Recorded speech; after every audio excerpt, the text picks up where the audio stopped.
हाल ही में राहुल गांधी की Cambridge university की तस्वीरें सामने आई, जहां उनका रंग रूप तो बदला दिखा, लेकिन हमेशा की तरह वो वहां भी झूठे दावे और भारत विरोधी प्रोपेगेंडा फैलाते दिखे।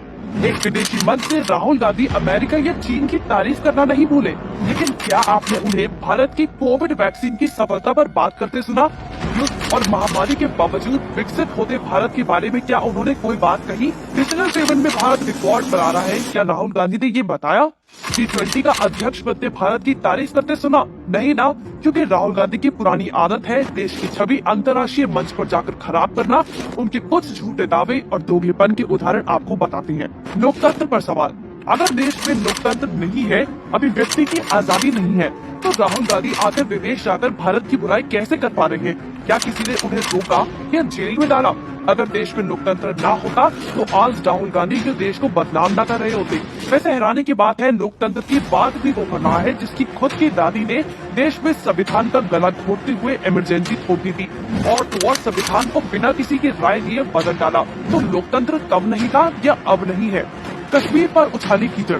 कुछ दिन पहले जो इंसान कश्मीर में छुट्टियां मना रहा था, बर्फ के मजे लूट रहा था और बोल रहा था कि कश्मीर में हर जगह तिरंगा ही तिरंगा लहरा रहा है, आज वही राहुल गांधी विदेश में जाकर कश्मीर को हिंसाग्रस्त बता रहे हैं और बोल रहे हैं कि कश्मीर में उग्रवादी हैं। क्या ऐसा करके राहुल गांधी कश्मीर की छवि खराब करके वहां आने वाले निवेश और उससे हो रहे विकास को रोकना चाहते हैं? महात्मा गांधी से तुलना। अपने जीवन की सबसे असफल यात्रा को राहुल गांधी महात्मा गांधी की दाढ़ी मार्च से जोड़ रहे हैं। इसके तो दो ही कारण हो सकते हैं, या तो वो खुद को गांधी जी का वंशज बताने की कोशिश कर रहे हैं, जबकि सच्चाई ये है कि गांधी जी के सरनेम के अलावा राहुल गांधी का उनसे कोई नाता नहीं है। वो गांधी जी के सत्याग्रह के रास्ते पर चलने की बात कर रहे हैं, जबकि उनको तो सत्याग्रह का मतलब भी नहीं पता। आप खुद ही सुन लीजिए। सत्याग्रह का मतलब सत्ता के रास्ते को कभी मत छोड़ो। रोजगार पर छूट। राहुल गांधी ने कहा कि देश में रोजगार नहीं है, जबकि उन्हें विदेशी मंच से ये बताना चाहिए था कि केंद्र सरकार की PLI योजना की वजह से अकेले एप्पल ने 1 लाख रोजगार पैदा किए हैं।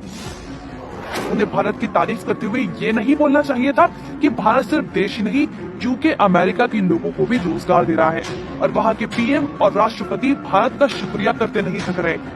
लेकिन राहुल गांधी को देशद्रोही एजेंडा चलाना था, तभी भारत समर्थित एक शब्द मुंह से नहीं निकाला। विक्टिम कार्ड खेलने की कोशिश।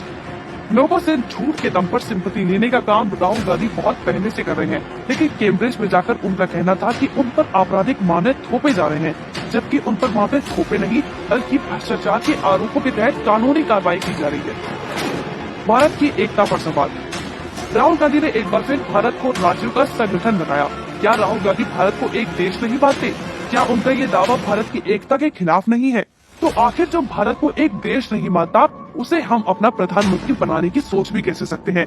यूं विदेशों में जाकर भारत के खिलाफ बोलना जिससे देश की छवि खराब हो, इसके बाद भी अगर राहुल गांधी को देश विरोधी ना कहे तो भला क्या कहे?